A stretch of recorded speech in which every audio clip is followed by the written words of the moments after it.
Hola Altubers, hoy vamos a rendir homenaje a uno de esos actores carismáticos que llenó toda una época y cuya figura ha sido discutida en diferentes ocasiones, en parte por sus posturas políticas en los años 60 claramente progresistas, en los últimos años de su vida, llegando ya al siglo XXI, perteneciendo a la Asociación Nacional del Rifle estadounidense, aquella aparición suya diciendo aquello de solo me lo arrebatarán de mi fría mano muerta, en referencia al rifle que enarbolaba, pues le dio muy mala fama en justamente los sectores progresistas que antes había defendido.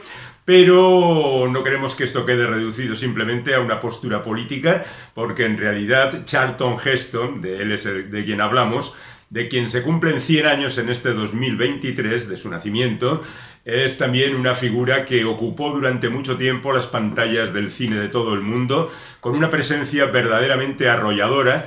Quizá no era un gran actor, Terence Mox dijo en cierta ocasión que no era un buen actor, pero que sí era una de las presencias más poderosas de toda la historia del cine. Su profunda voz, su encaje, su particular forma de abordar los papeles que interpretaba, lo cierto es que le concedieron mucha fama ya desde el comienzo de su carrera. Bueno, retrocedamos 100 años y situémonos en Evanston, en Illinois, donde viene al mundo John Charles Carter en octubre de ese año.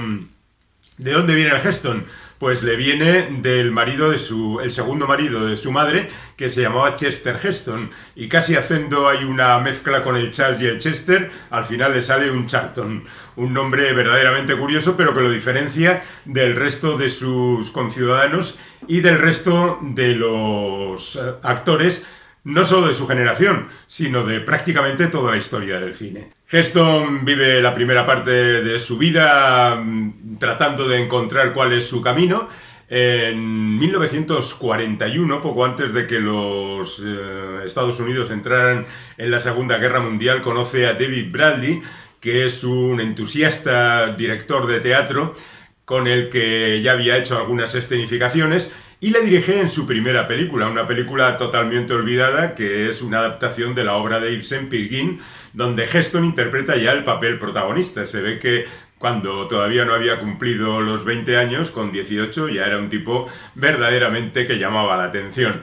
Bueno, lo curioso es que Bradley, después de mucho tiempo, sería también quien marcaría la continuación del trabajo de Heston en el cine. Pero vayamos por partes, porque en medio está la Segunda Guerra Mundial. A Heston lo mandan al frente, no exactamente al frente, está en las Islas Aleutianas, donde no participa en batallas, pero es militar durante la Segunda Guerra Mundial, y a su vuelta a la vida civil decide definitivamente dedicarse a esto de la actuación. Por ejemplo, en el año 47 interviene en una obra de teatro interpretando a Marco Antonio en la famosa obra de Shakespeare Julio César, y este es un papel que le va a perseguir durante absolutamente toda su vida.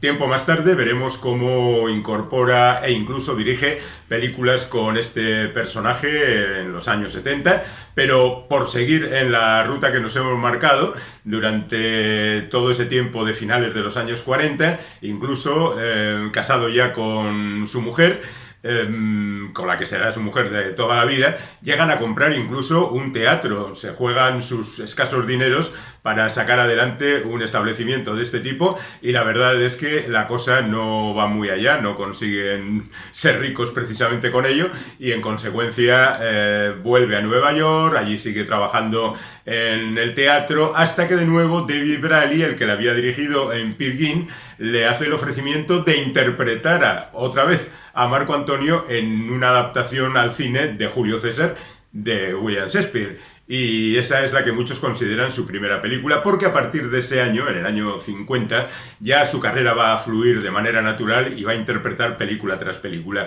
De hecho, en ese mismo año interpreta Ciudad en Sombras de William Dieter, que es un thriller que no ha pasado a la historia, pero que bueno, es una película muy correcta, bien interpretada, con un guión interesante que no va más allá. E inmediatamente a continuación, nos situamos ya en el año 52, le contrata Cecil B. DeMille para hacer uno de los principales papeles del mayor espectáculo del mundo, aquella película sobre un circo que impresionó mucho a Steven Spielberg, porque recuerda con mucho terror el momento del impacto entre el coche y el tren casi al final de esta película, como evidencia en los Fabelman.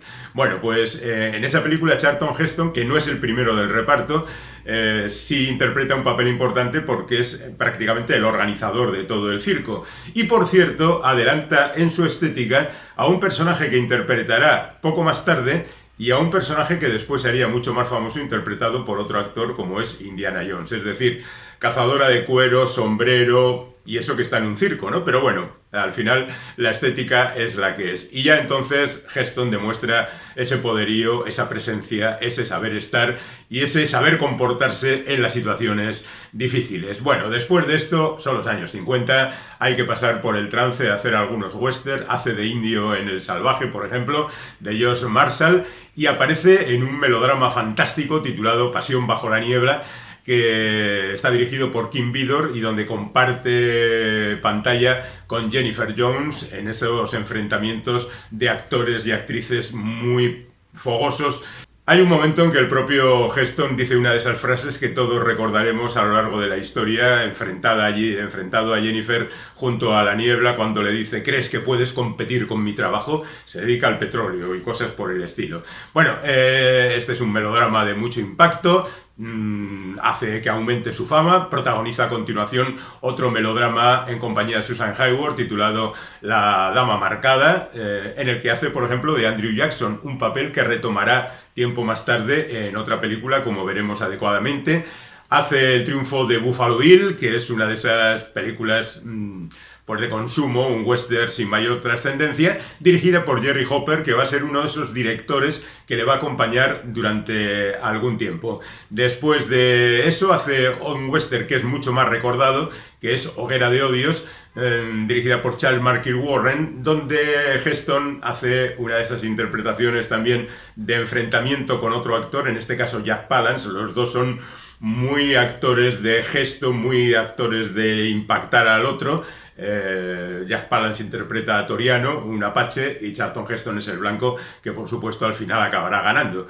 Otro melodrama le espera a continuación, La fantástica Cuando ruge la marabunta, en esta ocasión enfrentado a Eleanor Parker, que cuenta la historia de esas hormigas asesinas que se comen la selva y las posesiones de Charlton Heston, donde también hay algunas frases muy recordadas, esas comparaciones entre los pianos y las mujeres que todavía los viejos aficionados tienen en la memoria. Una película quizá no perfecta, pero sí muy interesante, de un artesano, Byron Haskin, que ha hecho cosas muy interesantes como La Guerra de los Mundos, versión de los años 50. Y a continuación hace esa película en la que decimos que retoma la imagen, el estilismo del protagonista del mayor espectáculo del mundo, que es El secreto de los Incas, donde es un personaje clavado prácticamente a Indiana Jones, pero 25 años antes. Es un aventurero, pero también es un investigador que anda buscando los secretos de los incas, en una de esas películas donde inevitablemente aparece al final alguien haciendo el folclórico, en este caso Ima Sumac, que era una representante de la música andina de por aquel entonces. Así que lo tenemos ya lanzado para seguir protagonizando cada vez películas más importantes como Horizontes Azules, comparte escenario y créditos con Fred MacMurray. Esta es la famosa historia aquella de la línea Lewis Clark, de dos exploradores que crearon una línea de exploración justamente a través de Estados Unidos. Y bueno, la película en definitiva acabó teniendo bastante fama. Pero bueno, Charlton Heston va creciendo en edad y en sabiduría y en forma de actuar, y le esperan los momentos más dulces de su carrera. Pero para llegar a esas películas que le proporcionarían la fama definitivamente, tiene que hacer otras que la verdad que es que no están a su altura. Con Jerry Hopper, que había hecho lo de los incas, hace La guerra privada del mayor Benson, que es una comedieta que no está a su altura, y también con Robert Parris hace otro melodrama titulado Orgullo contra Orgullo, que vamos a obviar tranquilamente para llegar rápidamente a Los 10 mandamientos. Ya hemos dicho que Charlton Heston trabajó con Cecil B. DeMille en el mayor espectáculo del mundo, y cuando Cecil B. DeMille decide hacer una nueva versión de su película Los 10 mandamientos, y aunque no lo tuviera muy seguro acabaría siendo su última película, llama a Charlton Heston porque él dice que ha visto cierto parecido entre el actor y la imagen de la escultura de Miguel Ángel que representa a Moisés. Entonces, para representar a Moisés, ¿quién mejor que Charlton Heston? Esta es una de las películas más colosales de la historia. Es colosal en duración, casi 4 horas, es colosal en planteamiento, es colosal también en el aspecto de los intérpretes. Ahí están Jules Briner, están Baxter, está Edward G. Robinson, Vincent Price, John Derek, Debra Payet, qué sé yo, cantidad de gente tremendamente famosa que aparece en esta película. La película bate récords de taquilla en todo el mundo, se convierte en un auténtico fenómeno y ahí tenemos a Charlton Heston viviendo la odisea de Moisés, enfrentándose al faraón, abriendo las aguas del Mar Rojo, haciendo todo lo que se espera de un auténtico héroe como es el bueno de Charlton Heston. Bien, dicho esto, parece que la fama ya le va a obligar a Charlton Heston a interpretar papeles importantes y definitivos. Bueno, pues no. Todavía parece que el bueno de Heston es un tipo que no lo tiene nada seguro y empieza a hacer otras películas muy menores, como por ejemplo La Ley de los Fuertes, que es un western que está bien, pero es un western serie B, sin mayor trascendencia. Es un western de esos que tampoco son western de mucho disparo, sino que pretenden ser westerns medianamente psicológicos. Es la época de Delmer Daves y sus westerns más introspectivos, más interesantes, pero bueno, en cualquier caso son películas menores. Incluso en ese momento le llama a un productor para hacer una película que se titula Set de Mal, y le dice, bueno, tenemos una película, estamos preparando una película donde, bueno, tendrá como compañero a Orson Welles, y entonces Heston dice, sin duda, me encantará que me dirija el señor Welles. El productor, que no tenía en mente dejar que Orson Welles hiciera la película como director, dice, sí, para tener a Charlton Heston necesito que Welles dirija la película, yo le convenzo. No tuvo que convencerle mucho porque Welles siempre andaba necesitado de dinero para hacer sus montajes teatrales y rápidamente se puso a la tarea de hacer esta película verdaderamente extraña que es Set de Mal. Una película que empieza con un legendario travelling de 3 minutos y medio y después va circulando por territorios obsesivos, por territorios fantasmagóricos, con un Charlton Heston interpretando a un mexicano, Vargas, muy teñido y muy caracterizado y muy mal caracterizado, por cierto, pero con Orson Welles haciendo uno de esos papeles verdaderamente mitológicos, como el de Quinlan, el jefe de policía corrupto, que da una medida de las cosas verdaderamente siniestra. Y Set de Mal es todavía hoy una película que se suele incluir en el top 10 aproximadamente de mejores películas de la historia. Bueno, después de eso le llama William Wyler, que es un tipo con el que también va a tener mucha relación, para hacer una película, un western, otro western, que se titula Horizontes de Grandeza, que como he dicho en alguna ocasión, más que un western es un melodrama ambientado en el territorio del oeste. Es otra película colosal, gigantesca, con Gregory Peck, Gene Simmons, Carol Baker, Burr Ives, Charles Bridgeford, Chuck Connors, Alfonso Bedoya, pues un reparto de esos tremendos y una película majestuosa. Y Charlton Heston en esta película ocupa el 4º papel en el reparto, algo verdaderamente sorprendente para quien ya ha hecho los 10 mandamientos, lo cual demuestra que hay una cierta humildad por su parte a la hora de reconocer su trabajo. La película funciona muy bien, Heston está bien, aunque su papel se difumina un poco hacia el final, y ya parece definitivamente lanzado al estrellato. Interpreta un pequeño papel, un papel que ya había interpretado anteriormente, el de Andrew Jackson, en la película Los Bucaneros, que es la primera y única película que dirige Anthony Quinn, porque Anthony Quinn era el yerno de Cecil B. DeMille, y le dijo a ver si le producía una película, pero los problemas que tuvo con su suegro durante el rodaje de esta película fueron tan descabellados y tan grandes y tan abundantes que decidió que nunca más iba a dirigir ninguna película. Pero bueno, Charlton Heston pasaba por allí prácticamente y no hace demasiado. Después aparece en una película menor que al final será la penúltima que protagonizaba Gary Cooper. Charlton Heston ocupa el 2º papel en el reparto y la verdad es que no es una película para recordar, pero bueno, simplemente el encuentro entre estos dos titanes del cine. Y a continuación llega ya Ben-Hur, que es la película donde William Wyler coloca definitivamente a Charlton Heston. Esta es una de las películas más importantes de la historia. Durante mucho tiempo fue la que más Oscar había conseguido, hasta 11. Todo el mundo se llevó su estatuilla y se convirtió un poco en la película ejemplo de cómo se tienen que hacer las películas colosales, justamente en un momento en que este tipo de cine estaba poco a poco derivando hacia la desaparición. Ya había acabado aquella batalla con la televisión y hacer películas grandes, enormes y demás, y se iba en otra dirección. Pero todavía quedaban algunas posibilidades. Por ejemplo, hay un productor estadounidense que decide rodar unas cuantas películas en Madrid y convence al gobierno franquista para organizar allí una especie de ciudad de cine y hacer películas importantes. Hace primero Rey de Reyes, porque sabe que al franquismo la figura de Jesucristo obviamente le viene muy bien, y a continuación, convenciendo otra vez a las autoridades de la época, decide hacer El Cid. Samuel Bronston, que es este productor, al final hará 5 películas en España, algunas de las cuales son perfectamente olvidables, pero otras son verdaderamente también recuperables. El Cid sería una de ellas.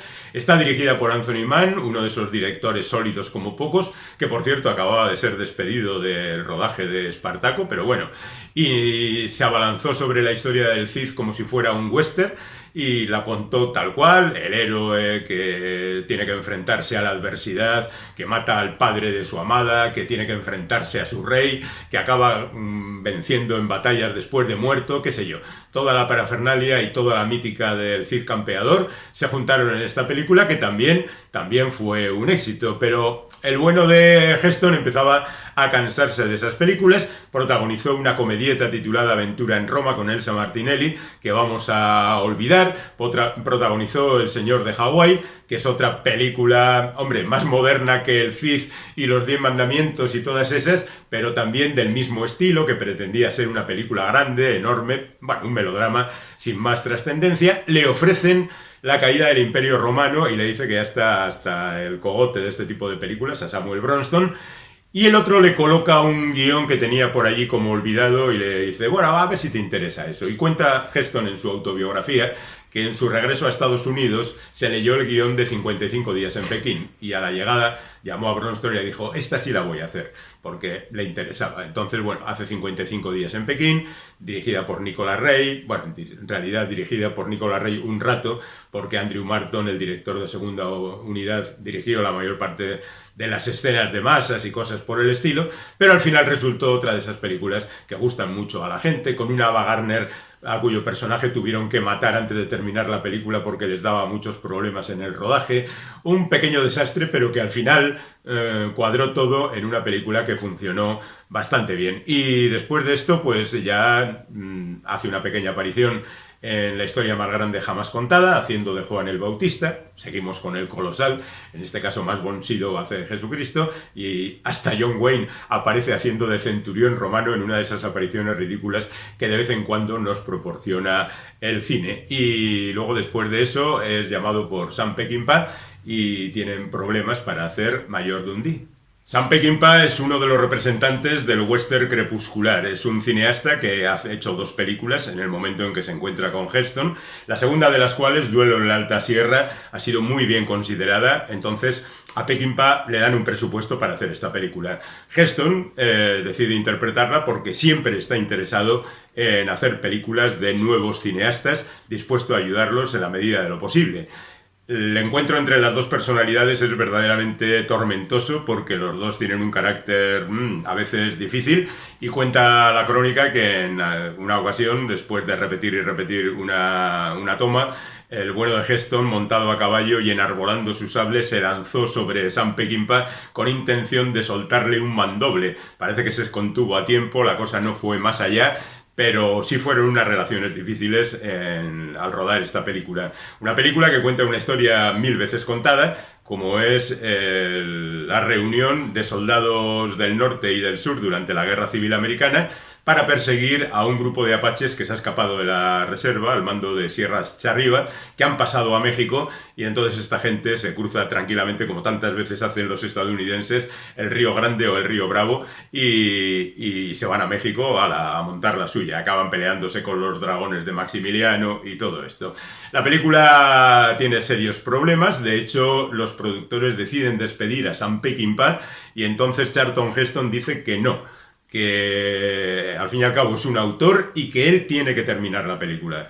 Y que si es necesario él renuncia a su sueldo para que termine la película. Le tomaron la palabra y eso demuestra un poco el talante de Charlton Heston, ¿no? Capaz de pelearse con Peckinpah por cuestiones creativas y capaz de defenderle frente a la rapiña de los productores que siempre están intentando justamente pues quedarse con el dinero de los demás. Lo cierto es que por esta época es también cuando se produce la marcha sobre Washington, en la que Heston participa, de la misma manera que lo hacen pues James Garner, Marlon Brando, Paul Newman y otros famosos de la época, en un acto evidentemente progresista, en un acto de conseguir la reivindicación de los afroamericanos, en un acto por conseguir que los derechos humanos en Estados Unidos se expandieran más de lo que estaban. Y está claro que en aquel momento Charlton Heston coincidía con estos presupuestos. Bueno, después de todo esto, de terminar su aventura con Mayor Dundee y Sam Peckinpah, que por cierto en su momento fue recortada por los productores, dentro de lo que le suele ocurrir a este director, el bueno de Heston aborda otro personaje histórico como es Miguel Ángel Buonarroti, el tipo que pintó los frescos de la Capilla Sixtina, en una película dirigida por Carol Reed y que tiene como oponente a Rex Harrison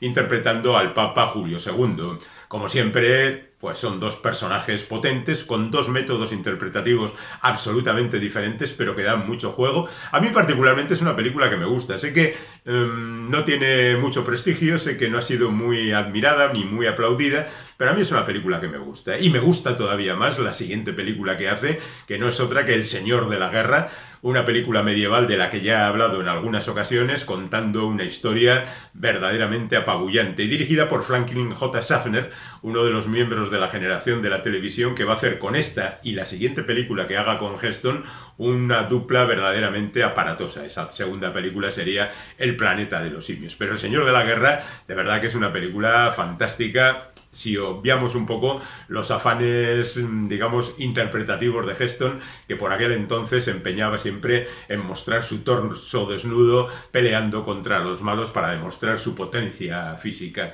Para establecer diferencias, pues digamos que su siguiente película, que también es una película histórica, que se titula Khartoum y que cuenta las hazañas de un militar inglés bien famoso, un tal Gordon, que murió peleando contra las tropas del Mahdi en la revuelta de Khartoum, pues es una especie de película olvidable sin mayor trascendencia. Es la diferencia entre un buen director como Schaffner y un director mediocre como Basil Derdem, que es el que dirige esta película. Después hace un western también muy curioso, muy pequeño, muy introspectivo. Aquí se tituló El más valiente entre mil, el título original era Will Penny, y está dirigido por Tom Gris, que es un director al que un día habría que reivindicar de alguna manera. Es la historia de un vaquero que tiene...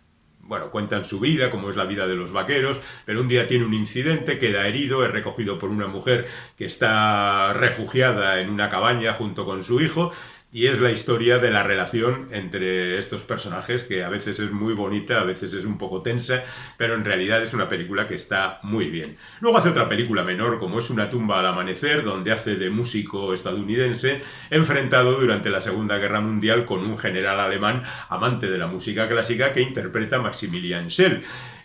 Como la selección musical es prácticamente un grandes éxitos de la música clásica, pues está muy bien para todos los espectadores porque es una música que les va a sonar. Y mientras tanto, claro, se desarrolla una intriga, podrán los prisioneros escaparse del lugar donde les tiene recluidos el malvado nazi y todo este tipo de cosas. Bueno, yo me lo pasé bien viéndola y me quedo tan tranquilo.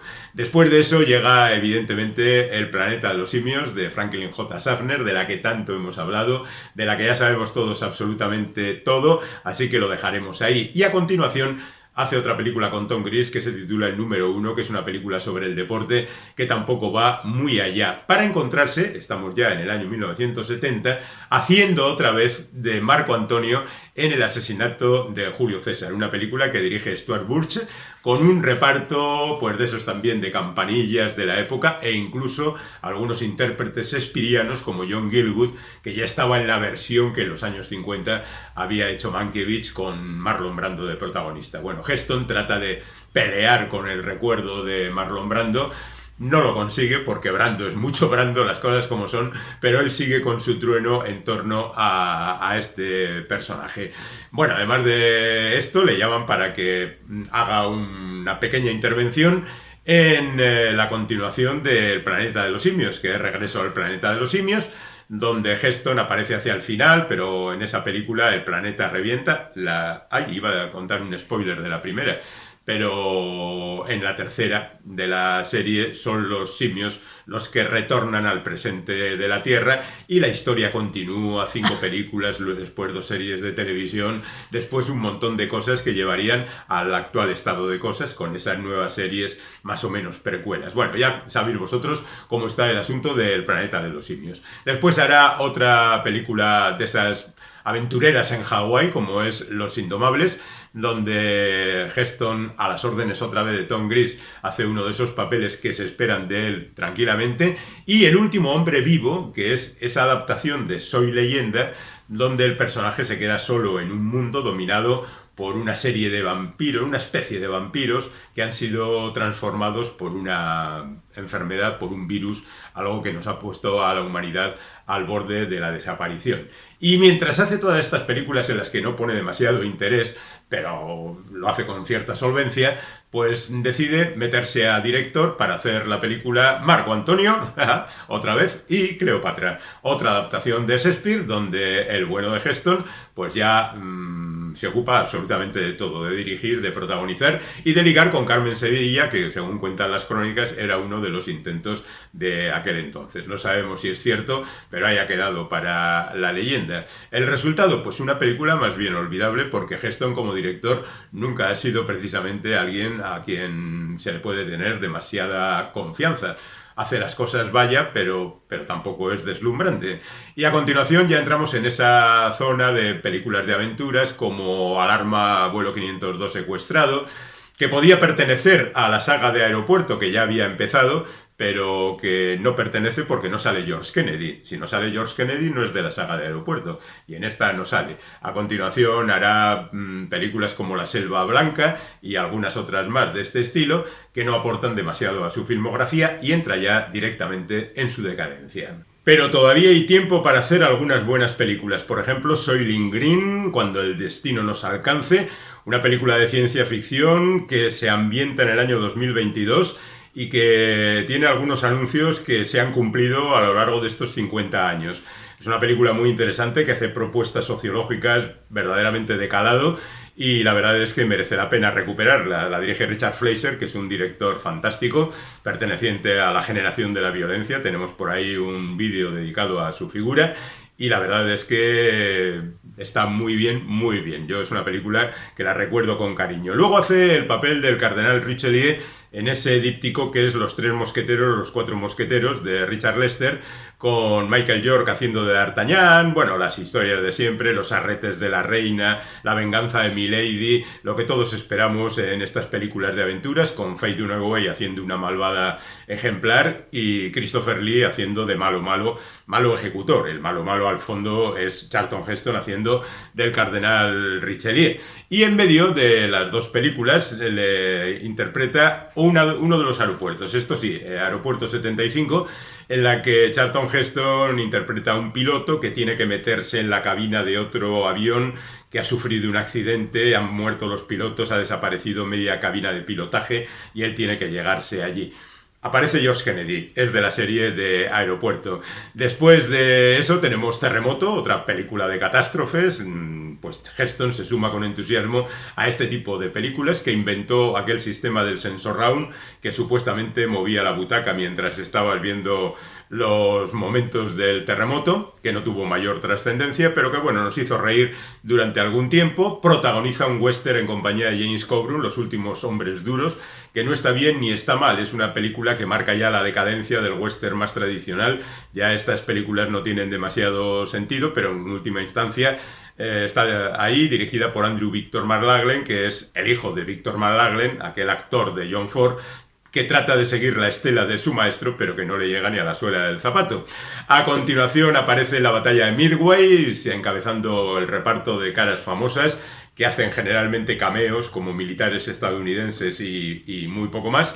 Y luego hace Pánico en el estadio, donde interpreta a un tipo que tiene que cazar a un francotirador que está haciendo estragos en un partido de fútbol americano. Podríamos encuadrar esta película casi en el terreno de las películas de catástrofes. Hace una pequeña intervención en una película de Richard Fleischer, su amigo desde que hicieron juntos Soylent Green, y que se titula El príncipe y el mendigo, que es una adaptación literaria. Él hace de Enrique VIII, pues queda muy bien con ese empaque que sabe darle a las películas. Y a continuación hace Alerta Roja, Neptuno hundido, donde tiene que rescatar a una tripulación que se ha quedado varada en el fondo del mar. Después parece que le coge afición al agua y hace algunas películas más relacionadas con esta, pero sigue haciendo también algunas películas relacionadas con el western que todavía sigue funcionando por ahí, como El Valle de la Furia. Son western ya diferentes a los habituales, son western que están ya muy descafeinados, pero que ahí funcionan. Alguna película de terror como El Despertar, que tampoco añade nada a su trayectoria, y después le proponen que dirija una película que tiene relación con el agua, como decíamos antes, Duelo en las profundidades, para de alguna manera avalar a su hijo, Fraser Heston, que quiere ser director de cine, pero sin tu padre no vas a poder hacer nada, le dicen los productores. Así que añaden el nombre de Charlton Heston como director de la película también, añadiéndole al de su hijo, y la película sale adelante, lo cual luego le va a permitir a Fraser Heston hacer otras películas siempre un poco a la sombra de su padre. Si conseguía que su padre hiciera la película como actor, a él le contrataban como director, pero nada más. Después de esto es llamado por la televisión. Y en la televisión compone uno de esos personajes también inolvidables en Los Colby, y bueno, en Dinastía y en Los Colby. Un personaje de tipo con mucho dinero, con muchas viñas y muchas cosas de esas, que durante mucho tiempo le va a permitir pues ganar dinero, que él va a dedicar a hacer otras cosas diferentes, como por ejemplo dirigir y protagonizar una adaptación de Un hombre para la eternidad, la historia de Tomás Moro en enfrentamiento con Enrique VIII, en una versión para televisión. Y mientras tanto, pues sigue haciendo películas, El implacable, otro western por ejemplo, o películas como Solar Crisis, que es una película que seguramente no habréis visto, que habla, pues eso, es una película de ciencia ficción con poco interés, y otras películas que me voy a saltar porque la verdad El crucifijo de sangre no merece ser mencionado aquí, o Mil héroes al rescate, o cosas por el estilo. Vamos a mencionar algunas películas que tienen su aparición más o menos importante, aunque muy pequeña. Tombstone, que reproduce una vez más el enfrentamiento en el OK Corral, en esta ocasión dirigido por John Pascosmatos y con Kurt Russell y Val Kilmer interpretando a Wyatt Earp y a Doc Holliday. Tiene una pequeña aparición de Charlton Heston como un ranchero. Memorias arriesgadas, la película de James Cameron, presenta a Charlton Heston como una especie de Nick Fury, el personaje de Marvel, un tipo con un parche en el ojo, que es una especie de cerebro en la sombra. También es una aparición muy pequeña. En La boca del miedo, de John Carpenter, también cuenta con Charlton Heston y su interpretación. Sigue haciendo películas para su hijo, como Alaska, esas aventuras que tanto le gustan, y aparece en un momento verdaderamente estelar de la película Hamlet, que dirige Kenneth Branagh, esa versión de hasta 4 horas, dice él, reproduciendo la versión original que escribió William Shakespeare. Heston interpreta al jefe de los cómicos, a quien Hamlet le dice cómo tiene que representar la obra para que su tío y su madre se aterroricen cuando vean que él sabe que en realidad ellos han matado a su padre. Y Heston, por supuesto, se llena de satisfacción y se va allí a hacer esta película verdaderamente encantado. Luego pone la voz narrativa a la película de Armagedón, por ejemplo, e incluso colabora en un telefilm titulado Camino de Santiago, que se rueda en territorios de la península ibérica, pues recorriendo justo el Camino de Santiago. Cuenta también una historia policíaca que tampoco va muy allá. Anthony Quinn es el protagonista y bueno, pues la verdad es que ha sido olvidada por el tiempo, afortunadamente. Y a partir de ahí, pues hace una aparición en la nueva versión del Planeta de los Simios que dirige Tim Burton. Incluso se deja maquillar de manera que es irreconocible como uno de los simios, pero es reconocible porque reproduce las palabras que su personaje decía justamente al final del Planeta de los Simios. Aquello de malditos, lo habéis hecho, etcétera, etcétera. Bueno, pues esta es prácticamente su última aparición más o menos importante. Pone voz a una versión de dibujos animados de Ben-Hur, aparece en El Order, una película de Jean-Claude Van Damme, y tiene una última aparición verdaderamente difícil de explicar en la película de Michael Moore, Bowling for Columbine. Michael Moore, en ese documental, hace un repaso a cómo es la situación en Estados Unidos de las armas de fuego y ese permiso que parecen tener todos para tener en casa todo un arsenal, ¿no? Y va puntuando en diferentes momentos, en las fábricas, en las distribuciones, en los supermercados en los que haces la compra y te regalan un rifle automático y cosas por el estilo. Y al final de la película, en la época en que Charlton Heston ya había sido presidente de la Asociación del Rifle, se cuela en su casa, haciéndose pasar por un periodista que quiere hablar de otras cosas, y le graba una especie de entrevista en la que Heston, ya afectado de Alzheimer, se siente desconcertado, descolocado, no sabe qué está pasando exactamente y se marcha, pero sabe que aquello no le conviene, se marcha. Y es una imagen de despedida verdaderamente triste. Sinceramente, Michael, no deberías haber hecho esa inclusión en tu película de Heston, que por aquel entonces ya estaba muy afectado por la enfermedad y no es precisamente una escena agradable, ni siquiera sirve para reivindicar tu punto de vista sobre el asunto de las armas en Estados Unidos. Pero bueno, tendremos que quedarnos con la historia que ya ha ocurrido y recordar que unas cosas y otras han pasado, que Charlton Heston ha tenido estas dos caras de la moneda, que ha sido una presencia impresionante en la pantalla, que nos ha dado algunas películas verdaderamente memorables y que de vez en cuando conviene recordar que han existido actores como él. 100 años nos separan de su nacimiento y creíamos que era una buena ocasión para rendirle el homenaje que creemos que se merece. En cualquier caso, las opiniones están ahí para ser plasmadas en los comentarios y sobre ellas hablaremos en su momento.